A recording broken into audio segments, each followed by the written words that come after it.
Bonjour, nous sommes rendus à la vidéo 14 du châle multipoint. Nous sommes rendus au point numéro 20, les côtes en maillon. Voyez ici, de jolies petites côtes en maille. Nous allons nous servir d'une longue séquence, une couleur à longue séquence pour le confectionner. Et vous allez avoir besoin aussi d'un petit marqueur. Donc, on se sert de la couleur qui suit le point mousse de la vidéo précédente. Notre point se confectionne sur un multiple de 7 mailles. Donc, vous aurez une répétition de 7 mailles jusqu'à la fin de votre rang. Et avec l'excédent, nous allons voir ce que l'on va faire à la fin. Donc, pour le rang 1, vous allez toujours répéter les 7 mailles qui vont suivre. Donc, on débute par 3 mailles envers. 1. 3 mailles envers. Ensuite, nous allons faire 2 mailles croisées devant. Donc, comme je vous ai dit, vous n'avez pas besoin d'aiguille auxiliaire pour croiser seulement 2 mailles. Quand vous croisez plus que 2 mailles, vous prenez votre petite aiguille auxiliaire.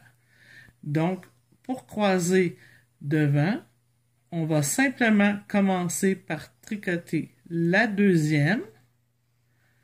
On la soulève de cette façon. On tricote à l'endroit, mais on ne la sort pas. On ne l'enlève pas. Avec notre main, on va s'aider un petit peu comme ça ici. Et on vient chercher la première à l'endroit. Donc, j'ai croisé 2 mailles devant. Mes 2 mailles suivantes vont être 2 mailles croisées derrière. Donc, cette fois-ci, je vais venir travailler ma deuxième maille par derrière ma broche de cette façon, comme si je voulais la prendre torse, qu'on appelle. C'est le terme pour le brin arrière. Je viens la chercher comme ça ici, je la tricote à l'endroit. Et maintenant, je ne l'enlève pas, je viens chercher la première maille par devant. Et je débarque le tout, ce qui m'a fait 2 mailles croisées derrière. Donc, c'est facile à retenir. Quand c'est devant, c'est qu'on va chercher la maille devant. Et quand c'est derrière, on va chercher notre maille derrière. Donc, ma première répétition de cette maille est terminée. On va en faire un autre, juste pour bien rentrer la répétition. 3 mailles envers. Et on reprend nos 2 mailles croisées. La première fois, c'est 2 mailles croisées devant. Je viens la chercher comme ça ici. Je la tricote à l'endroit. Je la passe pas par-dessus. Je la laisse comme ça ici. Et je viens tricoter la première à l'endroit. Et je débarque le tout. Les 2 mailles croisées derrière. Je viens derrière. On passe simplement comme ça ici. On les tricote à l'endroit. On la tricote à l'endroit, comme ça ici. Et maintenant, je m'en viens devant pour retricoter la première à l'endroit. Et je débarque le tout. On se revoit vers la fin du rang. Donc, vous tricotez par groupe de 7 mailles jusqu'à temps que vous ayez plus assez de mailles pour faire vos 7 mailles.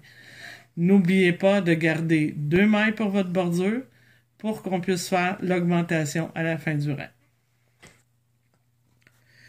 OK, je suis rendu à la fin de mon premier rang. J'ai terminé le dernier multiple qui était possible de faire au complet. Donc, je vais mettre mon petit marqueur et faites attention parce que le multiple se terminait par les mailles croisées. Donc, je vais regarder ce qu'il me reste. Il me reste mes 2 bandes de bordure et j'ai 2, 4, 6. Donc, je peux faire seulement 6 mailles de mon multiple. Je vais débuter par mes 3 envers. Parce que mon multiple débutait par ça. Maintenant, j'en ai 3 de fait. Donc, je peux faire mon premier croisé, qui est le croisé devant. Et il me reste seulement une maille que je peux utiliser. Donc, je ne peux pas faire un croisé ici. Donc, je vais juste faire une maille à l'endroit. Fait que selon ce qui vous reste de maille, vous vous ajusterez comme moi je viens de faire.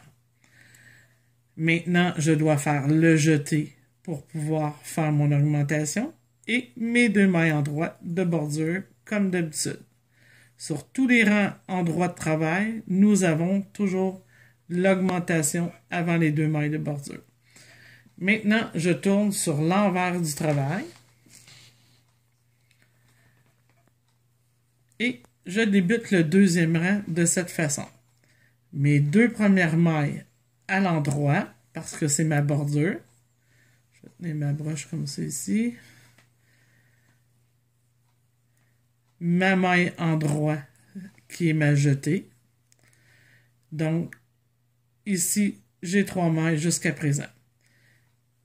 On sait que mon multiple se termine où j'ai mon petit marqueur. Donc, ici, si je veux faire un repère de ce que j'ai à faire, c'est à chaque fois, on va y aller ici, ça va être plus facile à expliquer. Ici, là, je dois débuter par 4 mailles envers, qui est le derrière des mailles croisées, et 3 mailles en droit par la suite. Donc, si je recule ici, ça veut dire que j'ai 3 mailles en droit à faire, et comme j'avais juste 3 mailles dans mes croisées, je vais avoir juste 3 mailles envers à faire. Donc, je tricote mes 3 mailles envers qui sont derrière mes croisées.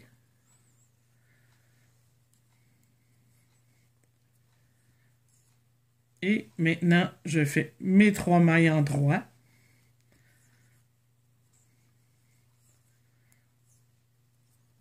Et maintenant, je peux débuter mon vrai multiple de mon 2e rang, qui est 4 mailles envers.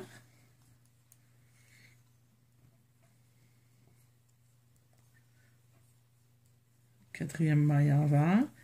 Et 3 mailles en droit pour terminer mes 7 mailles. Donc, je répète jusqu'à la fin du 2e rang. 4 mailles envers, 3 mailles en droit. 4 mailles envers, 3 mailles en droit. Et nous allons terminer automatiquement par 3 mailles en droit. Donc, on termine le 2e rang.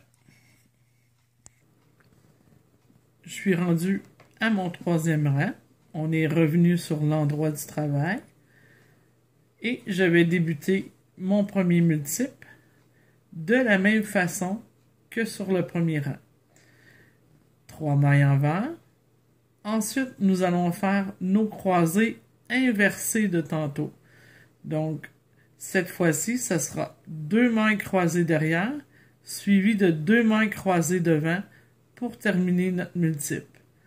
Donc, j'exécute mes 3 mailles envers.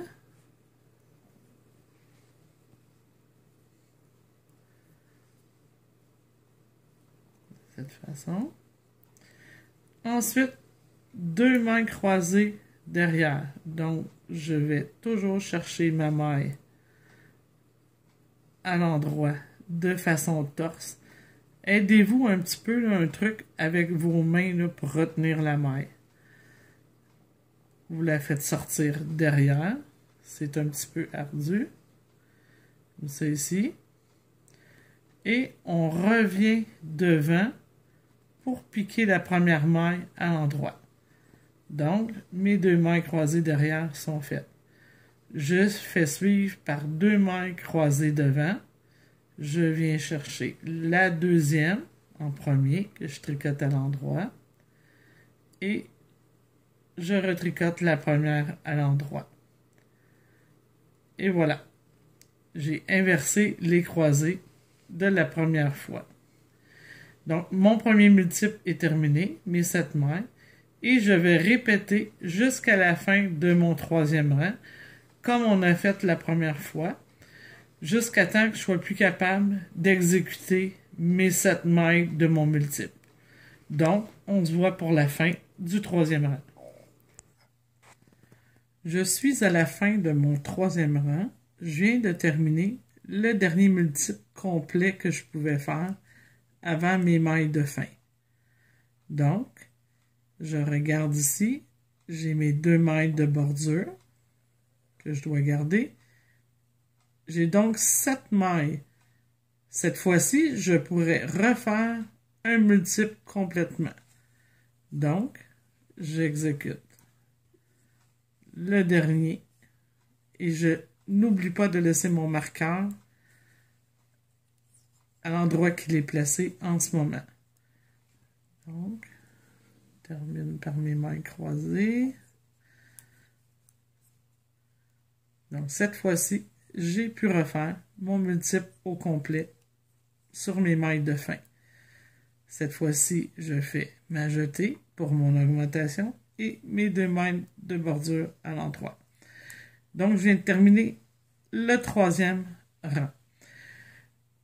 Comme ce point se fait sur 4 rangs, nous allons tourner sur l'envers du travail pour pouvoir faire le 4e rang qui va s'exécuter exactement comme le rang 2.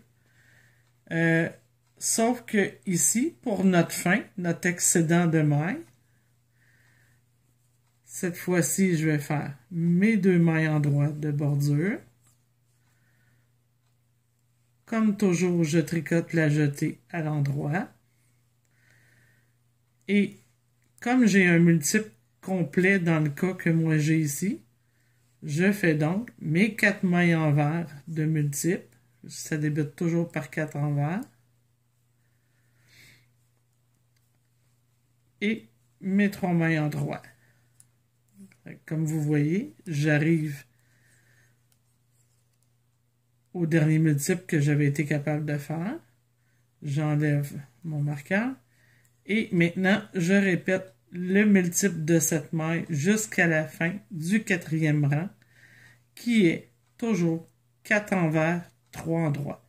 4 envers, 3 en droit, jusqu'à la fin. Et n'oubliez pas, il faut terminer par 3 mailles en droit, obligatoirement. Et on se voit pour la suite. Je viens de terminer mon 4e rang. Et voici ce que ça donne sur l'endroit du travail. On commence à voir les petits maillons se former. On va regarder sur celui qui est plus pâle. Donc, j'ai répété les 4 rangs qu'on vient de faire 2 fois complètement. Ça va vous mener ici. Ensuite, j'ai répété seulement le rang 1, 2, 3 pour m'amener jusqu'ici. Donc, vous allez terminer sur l'endroit du travail, votre 3e rang, rendu ici, et vous allez être prête à travailler sur l'envers du travail. Donc, pour faire la petite partie ici en jersey, qui est sur une couleur à moins long métrage, moi, j'ai fait un petit relief ici en tricotant à l'endroit sur l'envers du travail. Ensuite, j'ai fait un autre rang à l'endroit. Et par la suite, j'ai tricoté en jersey pour revenir terminer un rang en droit sur l'envers du travail à la fin pour faire mon petit relief de la même façon. Donc, si je vous l'ai dit rapidement, le premier rang qui est sur l'envers du travail ici, je le tricote à l'endroit. Le deuxième à l'endroit. Le troisième à l'envers. Le quatrième à l'endroit. Le cinquième à l'envers. Le sixième à l'endroit. Et le septième, le dernier ici, je le tricote à l'endroit pour me donner du envers sur l'endroit du travail. C'est un peu compliqué, mais je vais vous le marquer en écrit. Donc, on va se revoir pour le dernier point, l'avant-dernier point ici, qui sera ce joli point. Très différent de tout ce qu'on a appris jusqu'à présent. Donc, comme je vous ai dit pour la petite partie de jersey ici, c'est sur 7 rangs. Le premier sur l'envers du travail, on tricote à l'endroit. Le deuxième sur l'endroit du travail, on tricote à l'endroit. Le troisième à l'envers, quatrième à l'endroit, cinquième à l'envers. Le sixième, on tricote à l'endroit. Et le septième sur l'envers du travail, on tricote à l'endroit. Et on sera prêt pour le prochain point.